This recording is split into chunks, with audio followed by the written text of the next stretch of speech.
You might sometimes be cold to people in general when you just feel like being left alone.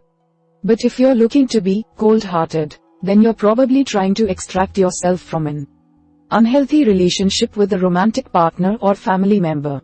To do so, you need to be crystal clear that you're closing yourself off to the person emotionally and physically. You also need to keep reminding yourself why turning cold is a necessary but temporary measure to regain control of your life.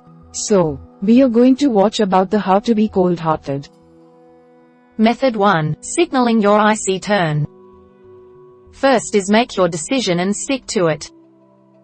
Once you choose to become cold-hearted towards someone, you must remain firm in your decision to do so. Keep reminding yourself why it is critical to your own well-being and happiness that you cut ties and close off your affections for this person.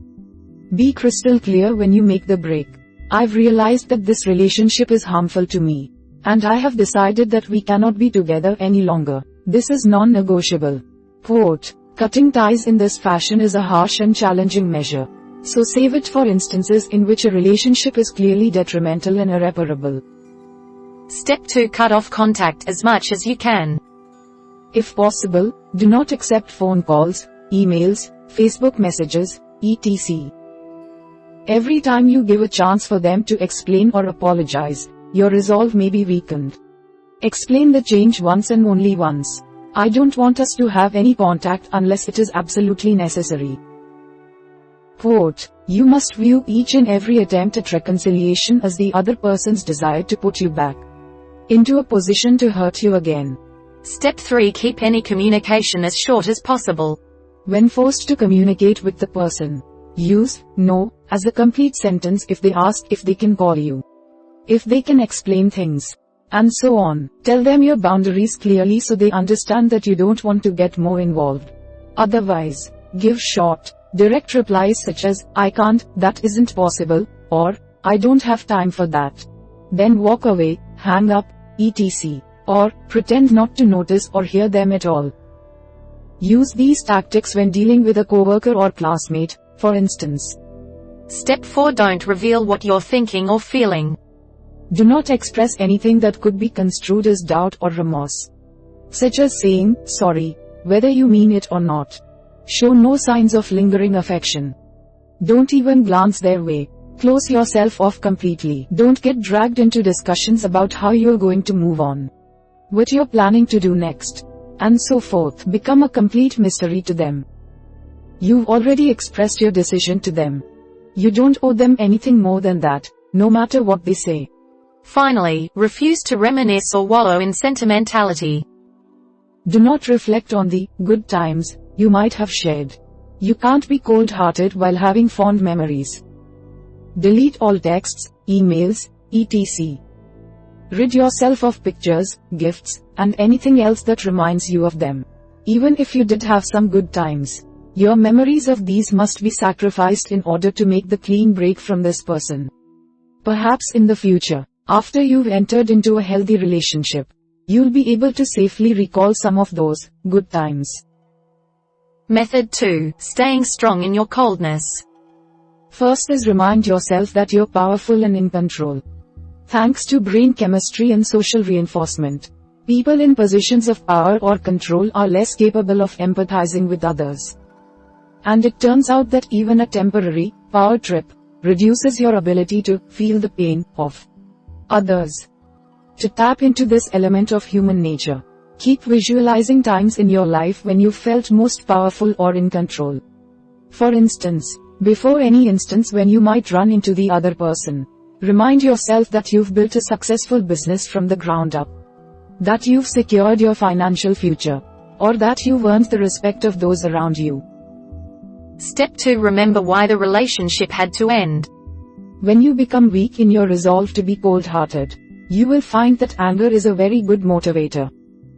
When times get tough and you feel tempted to cave in, get angry.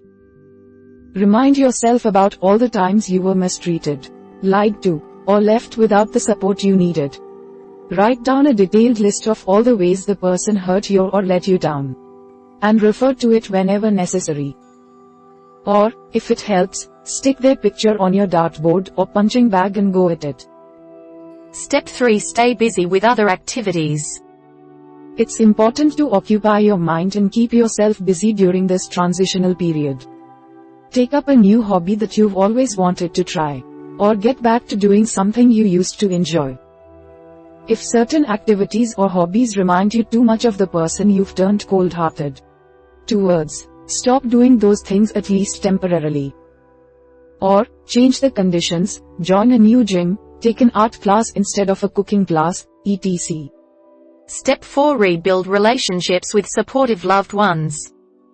If the challenges of the detrimental relationship you've been in have hurt your connections with others, work on being a good friend, sibling, parent, etc.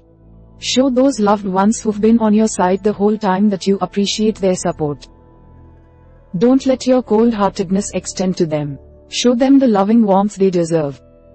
Step 5. Create a strong self-care routine. Make good use of all the time, attention, and affection you've withdrawn from the other person by focusing it back on yourself. Prioritizing your own needs will help give you the emotional and physical strength to keep up a clean break you've made from a harmful relationship. Focus on physical health, exercising regularly, getting enough sleep, eating a healthy diet.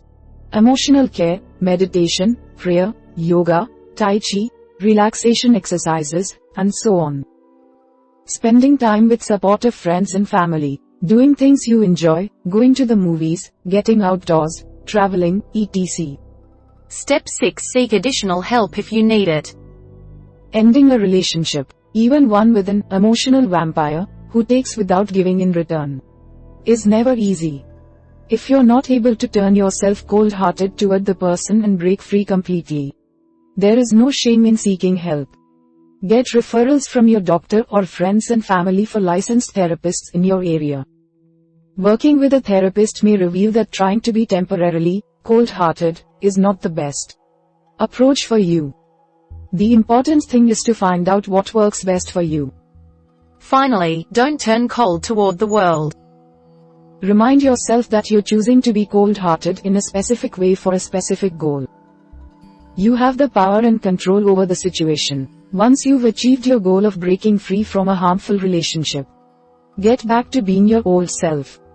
People who are naturally cold-hearted often have an avoidant attachment pattern that developed during their infancy.